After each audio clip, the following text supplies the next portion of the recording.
Easter Island, known as Rapa Nui to its inhabitants, is a remote volcanic island in the Polynesian Triangle of the Pacific Ocean, famed for its nearly 1,000 monumental statues called Moai. The story of this island is one of remarkable artistic and engineering achievement, profound cultural transformation, and a stark environmental lesson. The earliest settlers, a group of Polynesians, arrived on the island sometime between 800 and 1200 AD, navigating the vast ocean in double-hulled canoes. They found an island paradise, covered in lush forests of giant palms, and established a thriving society in complete isolation. This new society, the Rapa Nui people, began to flourish, developing a complex social structure and a unique cultural identity. At the heart of their culture was an ancestor veneration cult, which led to the creation of the iconic Moai statues. These colossal figures were carved to honor deified ancestors and were believed to be the repositories of sacred spiritual energy called mana. The Rapa Nui believed that the proper placement and erection of these statues would protect their clans, ensure agricultural fertility, and bring good fortune. The main quarry, Raraku, a volcanic crater, became the birthplace of almost all Moai. Carvers used basalt stone tools, known as toki, to painstakingly chip away at the volcanic tuff, a compressed volcanic ash that is relatively soft when first exposed. The scale of this operation was immense, with hundreds of statues in various stages of completion still visible at the quarry today. One of the greatest mysteries surrounding the Moai is how these massive stones, some weighing over 80 tons, were transported across the island. The Rapa Nui had no wheels, no draft animals, and no metal tools to assist them in this monumental task. Oral traditions of the islanders speak of the Moai walking to their destinations. This led to theories suggesting that the statues were moved in an upright position, using a system of ropes to rock them forward in a walking motion. Experimental archaeology has shown this method to be plausible, requiring coordinated teams of people pulling on ropes to create a slow, shuffling gait. Another prominent theory suggests the statues were laid on their backs on wooden sledges, which were then pulled over a track of lubricated rollers. This method would have required vast quantities of timber, contributing to the island's eventual deforestation. Once a statue reached its designated spot, it was erected on a stone platform called an ahu. These ahu were sacred ceremonial sites, often located along the coastline, with the Moai facing inland towards the village, watching over their descendants. The process of raising the statues was another incredible feat of engineering. It likely involved building a progressively taller ramp of stones and earth and using long wooden levers to slowly inch the statue into a vertical position. After being erected, some Moai were adorned with a pukao, a large cylindrical topknot made from a red scoria stone, quarried from a separate location, punapau. These pukao, representing a chieftain's topknot hairstyle, added another layer of complexity and resourcefulness to the entire process. The final step was to carve eye sockets, which were then inlaid with white coral and red scoria pupils, bringing the ancestral figure to life. The period of massive statue construction, from roughly 1000 to 1600 AD, placed enormous strain on the island's limited resources. The once abundant palm forests were cleared for agriculture, for building canoes, and most critically, for the transportation and erection of the Moai. As the population grew, competition for dwindling resources intensified among the different clans. This environmental degradation led to soil erosion, a decline in food sources, and ultimately, societal collapse. The ancestor veneration cult gave way to a new order as the old beliefs failed to prevent the catastrophe. By the 17th century, The island's social and political structure had fractured, leading to a period of internal warfare. During this time, the clans began to topple each other's moai, a symbolic act of desecrating the mana of their rivals. When the first European visitor, Dutch explorer Jacob Roggeveen, arrived on Easter Sunday in 1722, he found a treeless, impoverished island with a diminished population, and many statues lying face down, broken and abandoned. The islanders he encountered were struggling for survival, a shadow of the great society that had erected the magnificent figures that dotted the landscape. The arrival of Europeans brought further devastation through disease and the Peruvian slave raids of the 1860s, which decimated the remaining population and its cultural knowledge. The old traditions, including the Rongorongo script, a system of glyphs that remains undeciphered, were almost entirely lost. In the wake of the Moai building era's collapse, a new belief system emerged: the Birdman cult. This was an annual competition where representatives from different clans would race to swim to the nearby islet of Motu Nui, retrieve the first egg of the sooty tern, and swim back. The winner's clan would hold religious and political power for the next year, a system designed to allocate the remaining scarce resources without resorting to all-out war. The ceremonial village of Orongo, perched on the cliff edge of the Ranokau volcano, became the center of this new religion. Today, Rapa Nui is a special territory of Chile and a UNESCO World Heritage Site, with its people working to preserve their unique heritage. Archaeologists and researchers continue to study the island, uncovering new insights into its past. The Moai of Rano Raraku Quarry and the restored Ahu along the coast stand as silent witnesses to a story of ingenuity, devotion, and the profound consequences of environmental overexploitation. They are a powerful reminder of a civilization that rose to create wonders in isolation and then fell, leaving behind a legacy of mystery and a timeless warning for all of humanity. The statues themselves are not just stone. They are the embodiment of a people's history, their beliefs, and their ultimate fate, forever gazing over the land they once protected. The mystery of how they were moved and why they were ultimately toppled continues to capture the imagination of the world, a testament to the enduring power of Rapa Nui's silent giants. The island's ecological recovery has been slow, with much of the native flora and fauna gone forever. Efforts are underway to reforest parts of the island and protect the fragile archaeological sites from erosion and the impacts of tourism. The Rapa Nui people are actively involved in this process, reclaiming their history and sharing their culture with the world on their own terms. The Moai are now seen not just as archaeological artifacts, but as living ancestors, connecting the present generation to their resilient past. The lessons of Easter Island about sustainability, resource management, and the consequences of societal choices are more relevant today than ever before. The silent, watching eyes of the Moai challenge us to consider our own relationship with our environment. Their story is a microcosm of the planet's own challenges, a narrative of a finite world and the need for wisdom and foresight. The great statues stand as a permanent, powerful symbol of human capability for both creation and destruction. Wind sweeps across the grassy, treeless hills, carrying the whispers of the past. It tells of a time when giants walked, a time of great faith and even greater ambition. It speaks of a people who dared to carve their gods from the very bones of their island home. And it warns of the fragility of paradise when that ambition goes unchecked.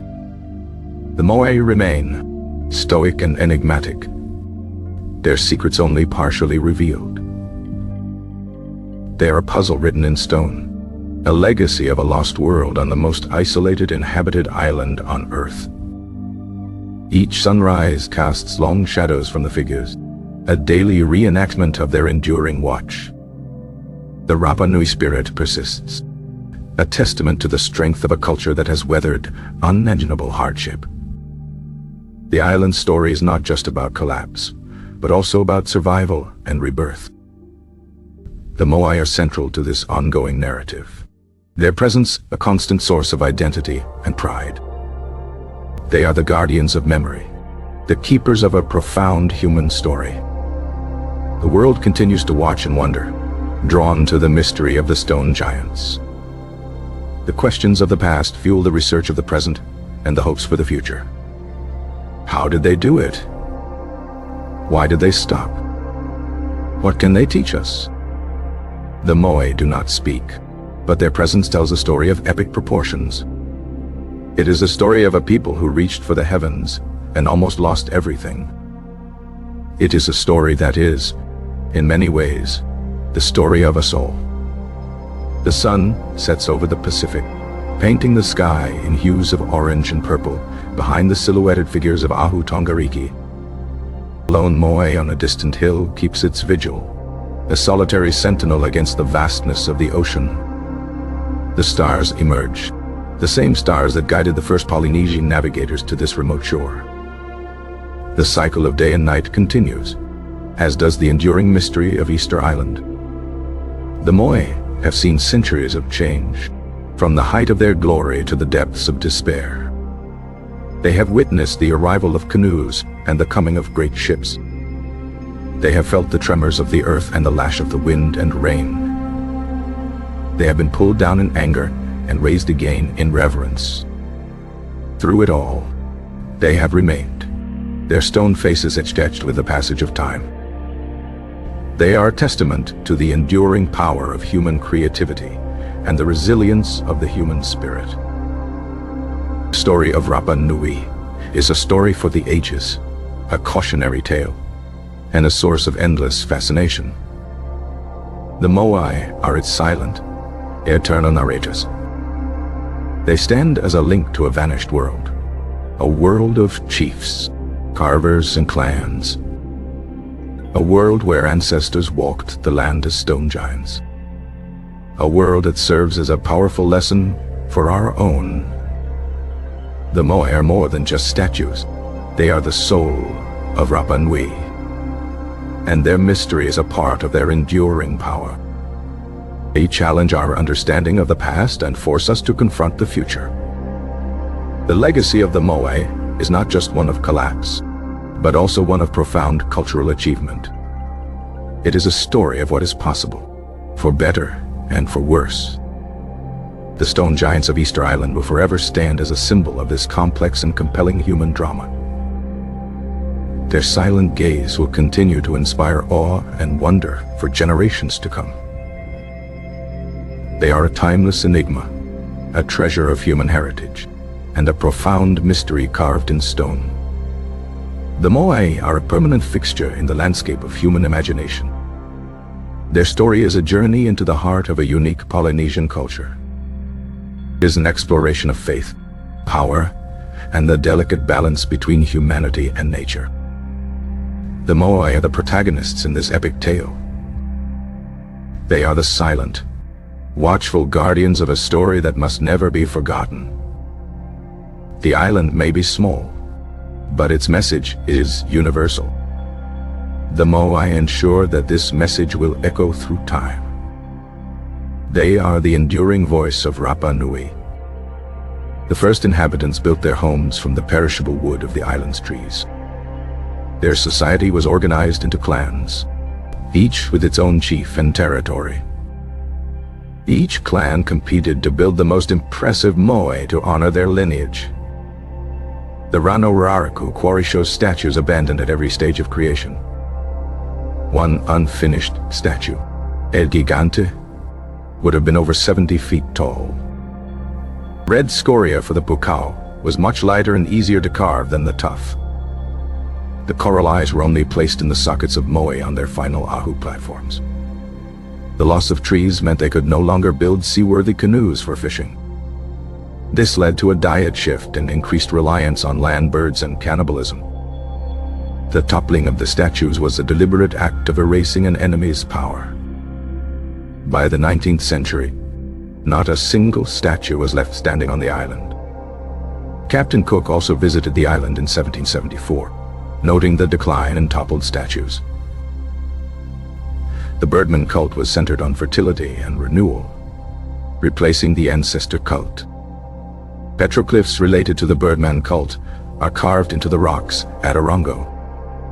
The last Birdman competition is thought to have taken place in the 1860s. About 1860s. Modern restoration of the Ahu and Moai began in the mid-20th century. Ahu Tongariki, with its 15 Moai, was famously restored after being hit by a tsunami. Excavations have revealed that the bodies of the Moai are often buried deep in the soil. These buried torsos sometimes have detailed carvings, protected from weathering. The island's population today is a mix of Rapa Nui and people of Chilean descent. Tourism is now the main industry, bringing both income and challenges. The Rapa Nui language is still spoken, though it is considered endangered. Moai's designs evolved over time, from smaller, more naturalistic figures to the larger, more stylized ones. The isolation of the island led to a unique biological and cultural evolution. The soil of the island was fertilized by volcanic ash, initially supporting a rich. The giant palm tree, now extinct, was central to the islanders' way of life. The decline of the seabird population, a key food source, was a major blow. The social structure was highly hierarchical, with a king, priests, and warriors. The carvers were a specialized and highly respected class of artisans. The spiritual power, or mana, of a chief was believed to be channeled through his clan's Moai. The act of toppling a Moai was intended to break the enemy's connection to this spiritual power. The island's history serves as a compressed timeline of planetary ecological challenges. The Moai's faces are often described as having disdainful or enigmatic expressions. The lack of a written history makes archaeological evidence paramount. The Rongorongo script has been a puzzle for linguists for over a century. The island's name, Rapa Nui, means Great Rapa, named by Tahitian sailors. The navel of the world, Te Pito o Te Henua, is another of the island's traditional names. The Moai Paro, one of the tallest ever erected, was nearly 33 feet high. Its pukao alone weighed over 10 tons. The Ahu Vinapu features stonework remarkably similar to that of the Inca in South America. This has led to controversial theories of contact with South American cultures. However, DNA evidence overwhelmingly points to a purely Polynesian origin for the Rapa Nui people. The Moai are a triumph of human ingenuity in the face of extreme limitations. Their creation required immense social organization and shared purpose. The fall of the society serves as a powerful ecological cautionary tale. The Moai connect the Rapa Nui of today with their powerful ancestors. They are a symbol of resilience in the face of cultural and environmental devastation.